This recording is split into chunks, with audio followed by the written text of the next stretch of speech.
Happy Tsokum greetings to everyone. The significance of Tsokum Festival. Tsokum is an annual pre-harvest festival and it is one of the most significant festivals amongst the festivals celebrated by the Khiamniungan Nagas. It falls during the onset of autumn season, most probably in the last week of September and first week of October, where it witnesses a series of ceremonial rituals performed one after the other. The festival bears deep significance and meaning on the socio-religious lives of the people. One of the main significance of the festival is the grant or seek permission of right to harvest and destiny crops. During this festival, various sacrificial rites are also performed to give thanks to the Almighty Deity for good harvest and safeguarding lives. Harvesting from the field starts only after this. The wealthy men of the village, intending to perform the feast of merit, starts their preparation right from the beginning of the year. Sacrificial animals are cared and nourished, and above all, self-well-being is prioritized till the festival season. The festival begins to set off on the sixth day after the full moon of September month, culminating on the fifth day.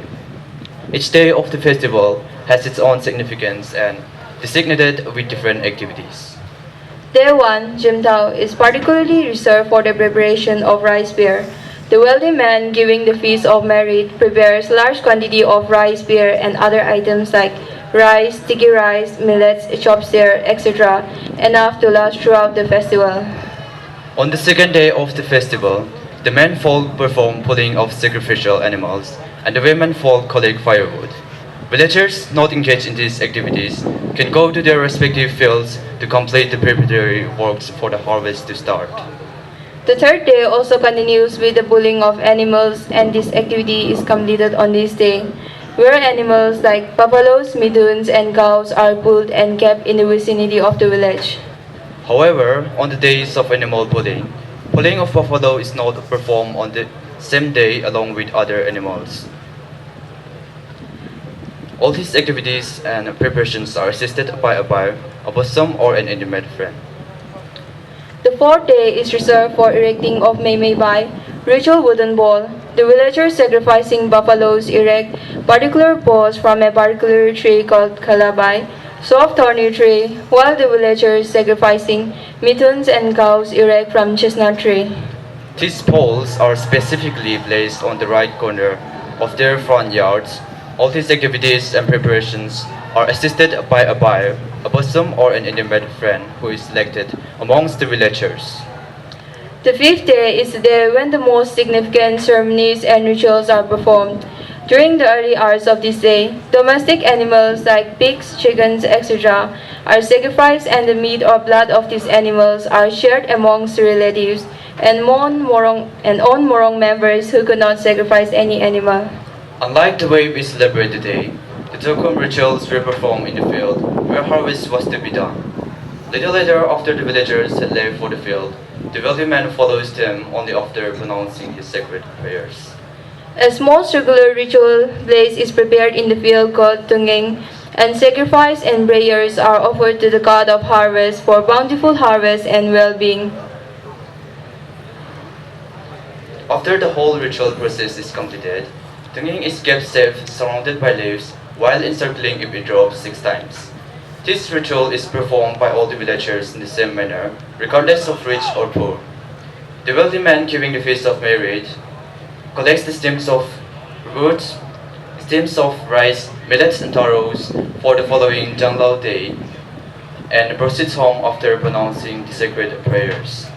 The sixth day is called Changlao, on which day the villagers are prohibited to go to their fields.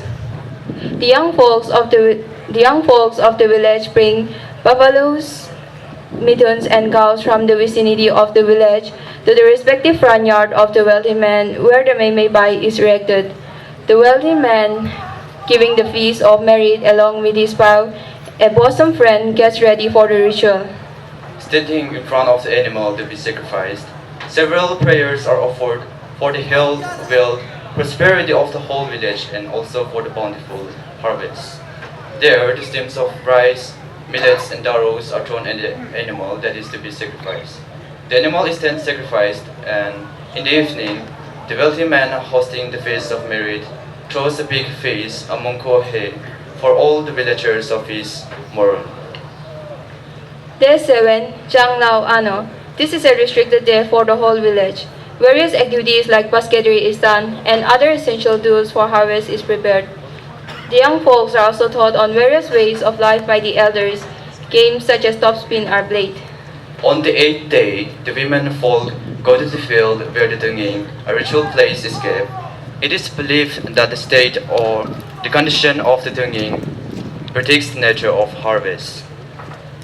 On the other hand, the men folk go for clearing the jungle footpaths, and the vicinity of the village is also cleared so that the villagers can bring their harvest without any hindrance on their way. Rice beer and fish meals are also served by the wealthy men while returning on the way. Finally, after all these rituals are performed and the crops are ready, the villagers proceed for harvest. Thank you and enjoy the rest of the evening.